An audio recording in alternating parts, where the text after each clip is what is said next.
खानदेशची कुलस्वामिनी आणि महाराष्ट्रातलं पाचवं शक्तीपीठ म्हणून ओळखल्या जाणाऱ्या आई एकविरा देवीचा नवरात्र उत्सव आता सुरुवात झालेली आहे। आपण बघू शकतो की या गाभाऱ्यामध्ये सुमारे 550 ते 700 वर्षापूर्वीची ही आई एकविरा देवीची मूर्ती आहे आणि या ठिकाणी आता हा यात्रोत्सव सुरू झालेला आहे।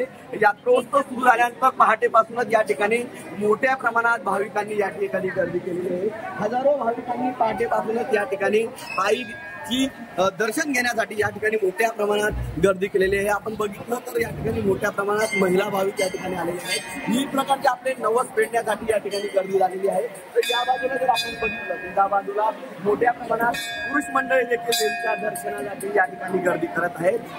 हा जो नवरात्र उत्सव आहे, हा नवरात्र उत्सव हा जवळपास 11 दिवस हा नवरात्र उत्सव चालणार आहे। या 11 दिवसामध्ये जवळपास या ठिकाणी पूजा अर्चा कन्यापूजन याचबरोबर विविध कार्यक्रमाची रेलचेल या ठिकाणी राहणार आहे। अत्यंत जोशात आणि अत्यंत भावपूर्ण वातावरणामध्ये उत्साहाच्या वातावरणामध्ये देवीचा नवरात्र उत्सव सुरू झालेला आहे। या देवीचं वैशिष्ट्य म्हणजे 550 कुळाची ही जी देवी आहे ही कुलस्वामिनी आहे। महाराष्ट्रासह राजस्थान असेल, मध्य प्रदेश असेल, त्याचबरोबर शेजारचा गुजरात असेल या ठिकाणचे भाविक मोठ्या प्रमाणात नवरात्र उत्सवाच्या काळात देवीच्या दर्शनासाठी येत असतात। मनीष वातोळे, TV9 मराठी, धुळे।